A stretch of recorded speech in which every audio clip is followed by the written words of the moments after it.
All right, what's up everyone? Welcome. We're gonna be making something that's a little bit of an original recipe. Usually I find something or we have it at a restaurant and I tweak it, make it good how I like it. This is something that I had a random brainstorm of and decided to make last week or so. And it came out really good, so now I'm gonna do it for everyone. So what we're doing is we're going to be making French onion stuffed baked potatoes. So it's based off of a recipe I had for French onion meatballs. The first thing you're gonna do, you have our oven preheated to 425. You're gonna have nicely washed potatoes here, and you're gonna just stab a few holes in them with a fork.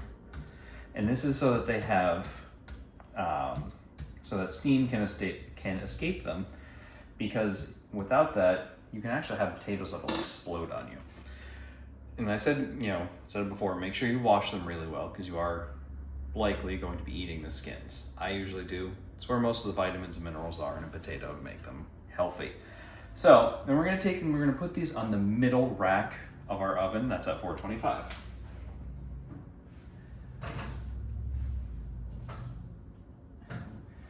You're gonna hear a little sizzle if you didn't dry them very well.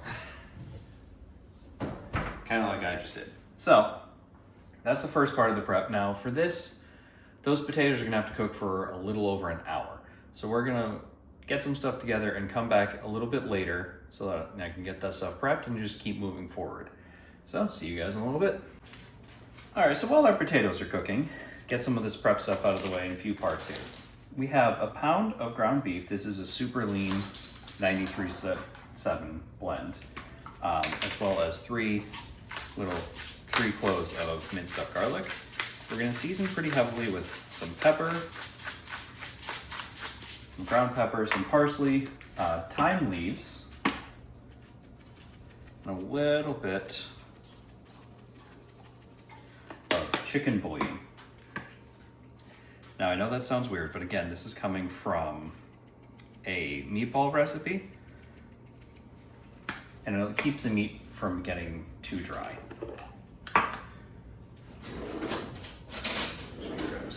That. Put that in there. And this is also why I'm wearing gloves to mix this, because this will get all kinds of weird and gross all over your hands. So you want to make sure that you get in there and mix it all really well. And if you get through with this mix and you see some spots are missing some spice, you can add some more. You can throw in some garlic powder if you think it needs more garlic. I wouldn't use any like onion powder or anything because we're making French onion blend, so there's going to be plenty of onion. Now you also notice I didn't add any salt because we are going to be pretty liberally salting our onions when we get there, and we're going to want those to be salty for the reason of releasing their juices and all of that so that they can caramelize properly. Get that meat nice and mixed together. Get rid of our gloves here, and we're going to put that to the side because we're going to be preparing a few other things. We're going to be chopping up some onions, which, as usual, I'm going to be doing off camera. And we're going to be grating some fresh Gruyere cheese so we can put that on the top. That's going to be like one of the very last steps, so you don't have to do that part ahead of time. All right, so we've got our grater and our Gruyere cheese. I'm just doing this now because it's easy. You can slice this, you can use this to create slices, or you can use the large side of the grater so you can have shredded cheese to put on top or mix in. That part's really personal preference. I'm putting it on top of the potatoes and everything when we're done. So that's what we're gonna have.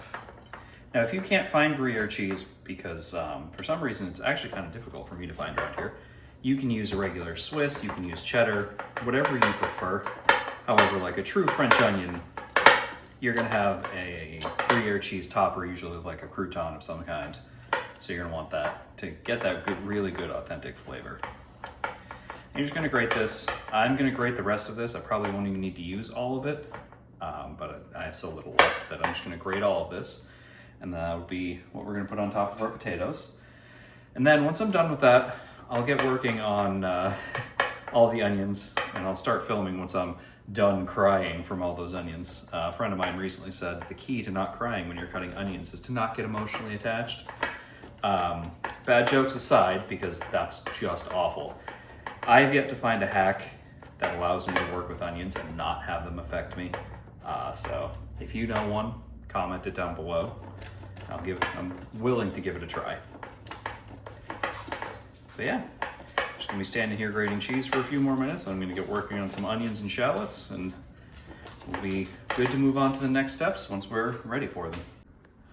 All right, now our potatoes have been cooking for just about an hour, so they're almost done. I've got some herb roasted carrots I'm prepping for a side. I'm just gonna move everything over here so we have it where we need it.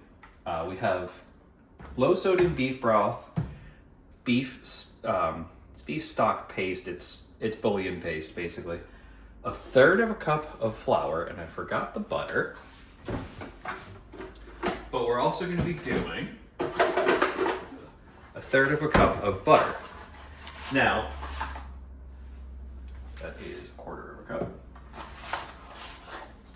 The reason we're doing a third of a cup of butter is it's going to be for basically creating a roux within all of this. Put that over there. And we're going to be, we're going to be cooking the beef first. And we're going to take it out of the pan, and we're going to then do the French onioning of all the onions. That is not a word, I made it up, but we can deal with it. Just going to get a little spatula here. Now I'm just going to put a neutral oil, just so we can help brown the meat a little bit, into the pan, and we're going to put it on a medium-high heat. Just a little bit of that food lube, as they say. Get that nice and warmed up. We're going to brown the meat. Then we're going to take the meat off. We're going to add the butter, and then we're going to add the onions. There are a few steps along the way as we do this. I'll probably be moving a little quick, so hopefully this comes out great video sense-wise. I know this is a good meal. But yeah, once we get to the onion stage, we're going to be moving a little bit quick because we want them to caramelize properly without them burning. We also don't want any raw flour flavor. So, just going to get that heated up a little bit. I have one more thing to get that I didn't before, and we should be just about good to get this going. All right, our pan is heated. Let's go ahead and answer the question of where's the beef. I'm sorry, that was awful.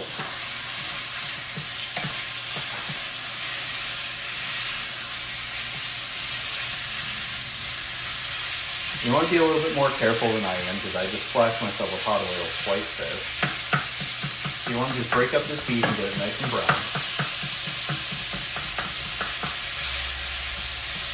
And you want to be able to smell that garlic that we put in it as well.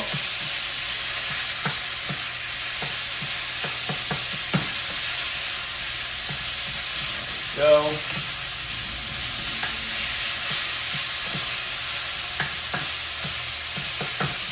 Now, I've mentioned before, I'm using a low-fat beef. This is a 93.7 mix. You would probably want to use a higher-fat beef, and you'll see why later.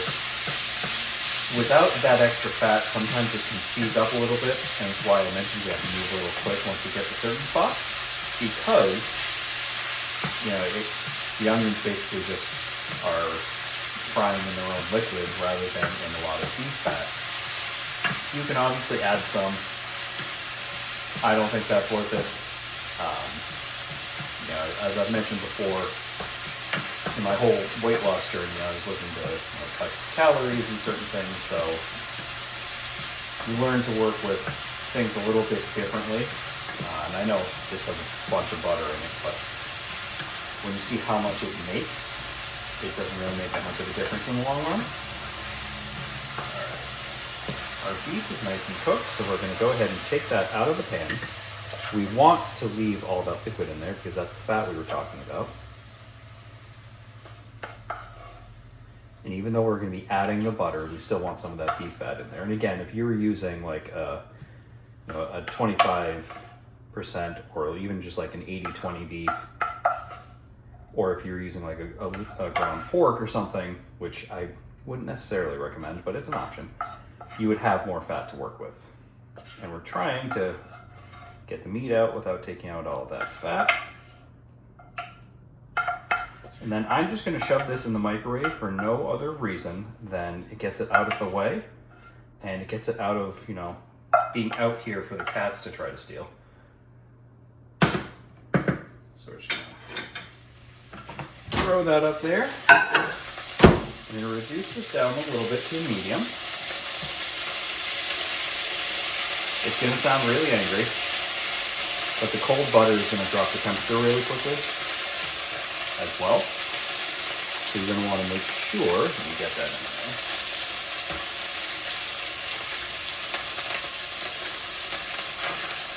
We've got our butter melting down. I have a dog licking the spilled oil. Sky, what are you doing?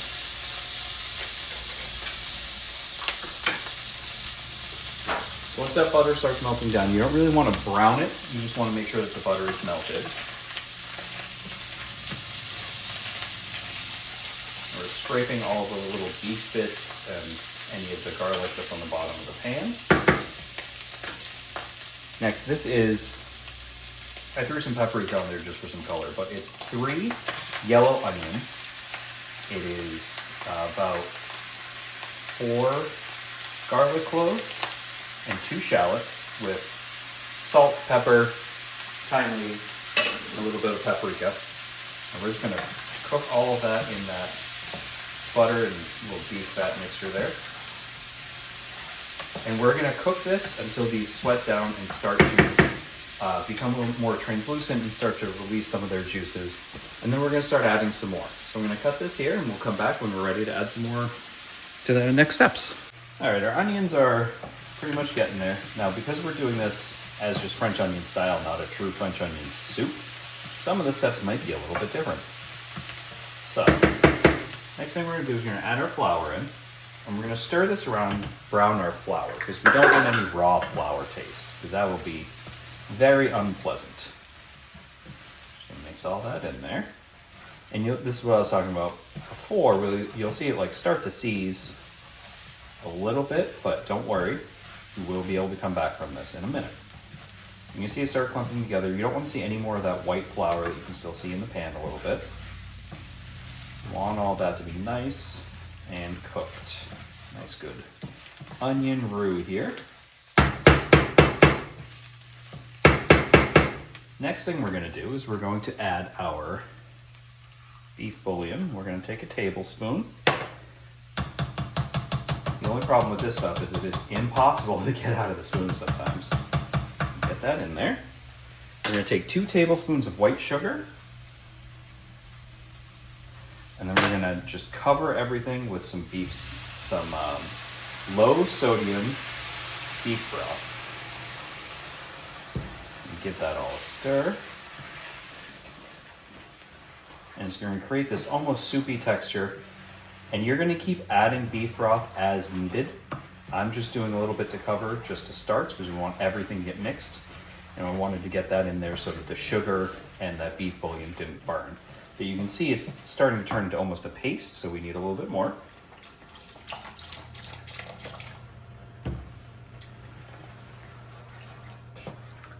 We're gonna just go through, get that in there, and there we go. Make sure we get everything on the bottom.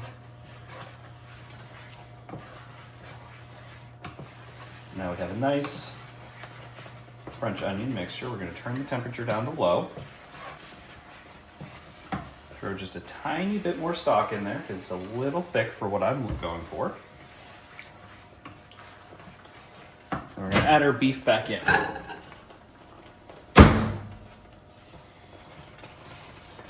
And there's some liquid still on the beef plate. And you want to just get everything in there and get all that incorporated, get all those good flavors. This is where you can give it a taste and adjust some seasonings if you want. Like I've used a lot of thyme in this, and you can see it's seasoning up a little bit again, so add a little bit more. If you don't want to keep adding stock or broth, you can add some water as well. Real low here. This is a double burner, so what I just did is I sent it to the single burner part on low so that it really takes the heat down. But this is about the consistency we want. Nice and thick, while still being a little bit runny.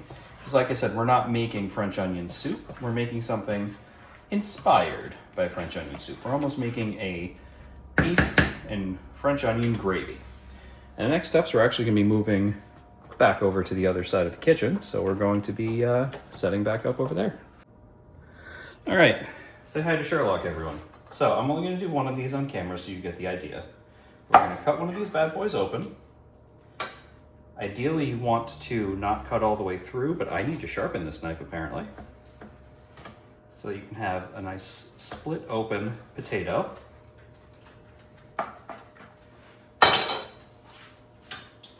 Apparently that knife sharpening video I keep promising is coming sooner rather than later. All right, there we go.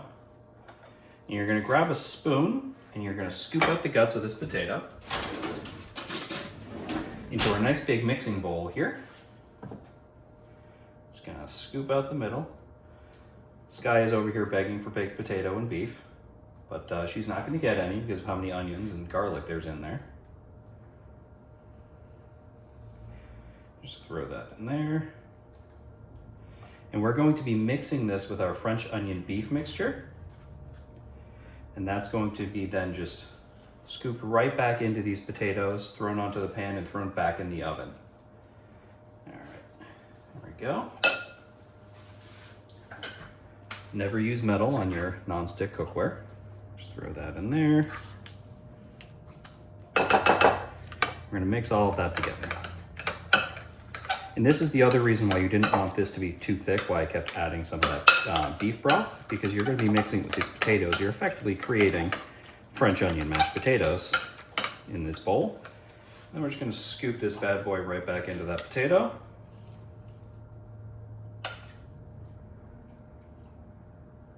Do this on the pan. Try to make less of a mess.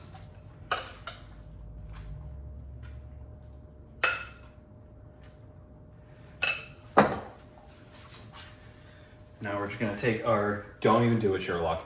No. Get out of here. We're gonna take our fresh grated Gruyere cheese and put it over top. Now, this is the part I was talking about that's personal preference. You can mix this in with the mixture, with the potato and beef mixture, or you can put it on top like this to create that almost crouton like you'd find on a French onion soup. And the next thing we're gonna do is we're gonna put this back in the oven and we're gonna cook until the cheese is done, and in my case, the carrots are done. So cheese is just gonna melt. We're gonna take it out and see what it looks like. There we have it, guys. French onion beef stuffed baked potatoes. I really hope you guys enjoyed this one because like I said, this is an original creation. We've really enjoyed it here and I'd love to hear from you.